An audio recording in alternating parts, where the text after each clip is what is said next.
سلام و عرض ادب خدمت دوستای هنرمند خودم. فرموده بودیم که ویدیوی شماره 1 که نحوه گرفتن ساز هست فیلمش خوب نیست و ما اطاعت امر کردیم، دوباره اجرا میکنیم براتون. امیدوارم که این دفعه مورد توجهتون قرار بگیره و بتونین ازش استفاده کنیم. گفتیم که اگر ما دف رو به 4 قسمت مساوی تقسیم کنیم، ما با این ربع دایره پایین سمت راست کار داریم. انگشت دست چپ شستمون اینجا بسته میشه و تا جایی که میتونین سعی کنین دف روی کف دست قرار نگیره، روی تیغه دست قرار بگیره، یعنی دست چپ باز باشه، همیشه آماده ضربه زدن باشه. ربع دایره 60، انگشت 60 روی کمونه، دست تا جایی که امکان داره مچش صاف باشه. به وسیله شستمون اهرممون هست که دست داخل یا خارج دف میاد، مچمون خم و راست نشه. برای زدن ضربه تون گفتیم انگشتا کامل کنار هم قرار میگیره، کف دست روی پوست. اول این حس رو داشته باشین که دست قشنگ کامل پوست رو لمس میکنه، کل کف دست. بعد از اینجا شستمون کمک کنه بیاد بالا، ضربه روی پوست. اهرم دستمون باعث میشه که دست باز باشه، ضربه. موقع ضربه زدن کف دست پوست رو لمس کنه. تون. فقط ضربه‌ای که اجرا میکنین سعی کنین پوست دف رو نگیرین، یعنی جلو ارتعاش پوست گرفته نشه، اینجوری نشه. هر ضربه‌ای که میزنیم دست باز باشه، آماده زدن ضربه بعدی. نوت تون.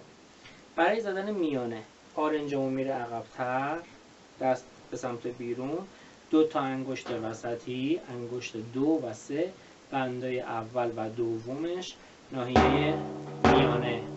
پس شد تون، میاد کنارتر، میانه. برای زدن بک دوباره آرنج به سمت بیرون حرکت میکنه. دست من اگه ببینید مچ خم نمیشه، همون 2 تا انگشتی که نوت میانه رو میزد این بار فقط بندای اولش باشه، میشه نوت بک. پس تون، میانه، بک. 3 تا صدای مختلف باید داشته باشیم. دست چپ نوتی که داره همون میانه دست چپ هست یا چپ تنها. دست بازه، آماده ضربه زدن. همینجا ضربه‌شو میزنه. جلسات اول دوم سوم، حتی ماه اول دوم ممکنه چپتون صدای قوی و قدرتمندی نداشته باشه. عیبی نداره، به مرور زمان درست میشه. فقط سعی نکنین با حرکت اضافه مچ باعث صدا در آوردن دف بشین، چون دست ممکنه که استیل اشتباه توش جا بیفته، بعدا دیگه نشه درست کنه. بعضی از هنرجوها هستن به خاطر اینکه دست چپشون اول کار، شروع کار، قدرتی نداره، یکم دستو خم میکنن صداشو درست بشنون. این کار اشتباهه. همینجا آروم بزنین، پس میشه میانه چپ یا نوت چپ تنها هم بهش میگن. پس گرفتن دف، سعی کنین موقعی که ضربه میزنید خیلی حلقه ها با پوست برخورد نکنه. دست چپ، تون، میانه راست و بک. تمرین دیگه‌ای که میتونین داشته باشین، دف رو با دست چپ نگه دارین به این صورت، حلقه ها با پوست برخورد نکنه. اینو که تونستین یاد بگیرین، دفتون زیاد تکون نخورد، شروع کنین آروم با دست چپ ضربه بزنین به پوست. خیلی خیلی آروم با شماره و به حلقه ها تکون نخوره. این میشه ویدیو گرفتن دف. امیدوارم که بتونین ازش استفاده کنین.